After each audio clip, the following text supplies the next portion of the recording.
So yan, ready na for take. Ay, ayos pa ang very Latina yarn. Oh my gosh. Tatawa ko sa sarili ko. Ganda yarn. Ganda mo, te. Parang hindi ikaw yan. Parang hindi ka magko-content. Ay, curious. So, anyways, hindi ko alam. Ano ba yan? Nakakailang take na ako pero hindi ko pa rin alam kung ano yung spill ko. Practice ko na ito eh. I can do this. You know? Masyado ko distract sa ganda ko. Ay! Ano ba? Ako lang to. What? Yung hindi ko alam. Ganda ng stand ng mic ko. Parang kakanta.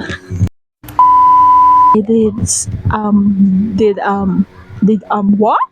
What? Bakit ganun?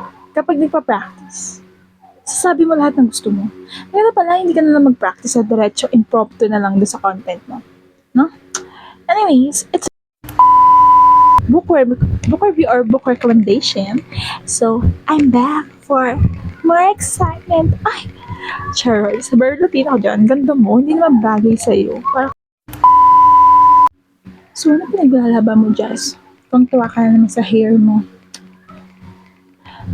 Hindi nga napansinin itong magandang stand ng aking mic.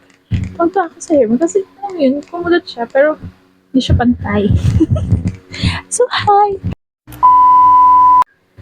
So, hi guys! Ganda ka, no? Ay! Kung tuwa ka na naman sa sarili mong ayos, ngayon ka lang nag-ayos para gumawa ng content. Samantalang busy ka naman nitong mga at hindi mo rin naakalain na very na ba? Basta dark. Medyo dark. Medyo? Talaga ba, Jazz? Medyo lang ba na dark lang ang nasa loob ng story na yan? Ay! So, welcome back to my channel. This is Jazz, your Latina. Latina book talker. Ganda yarn. Masyadong mahangin. Baba natin yung masyadong hangin. Anyways, I'm here and I'm back for more exciting videos. Anyways, I'm back for book reco story na i-recommend ko sa inyo kasi isa siya sa mga natapos ko nabasahin. Yay! Nabawasan ng TBR.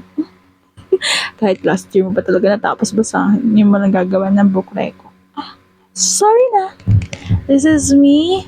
Kasi busy. Naman, buhay maganda. Anyways, I will introduce to you now the book that I will recommend it to you. Paunawa. Bawal po ito sa menor de edad, 18 below years old. Bawal na bawal na bawal. So, ito ang book ni Miss Helen Mendoza entitled Play With Me. Title pa lang. Medyo spicy na. Taran! This book, nakikita nyo naman na medyo light ang color ng kanyang cover. So, hindi mo aakalain na dark romance pala ito. And meron din siyang stalking story. So, na tinatalakay. So, huwag mo na rin papangarapin na magkaroon ng stalker sa totoong buhay kasi medyo creepy siya. Di ba? So, this is a story of Jazz and Brian. Yay! So, actually, si girl is nag-change yung identity para matakbuhan ang kanyang past. I will correct it para, ayun na, ibaon na sa limot kung ano yung nangyari sa past. Yung past na matagal na niya gustong ibaon sa limot. Baga, gusto niya ng bagong buhay. Magsimula ng bago. And, ayun, parang new me, newborn, ganon. Parang baliktad. Gets nyo na yon.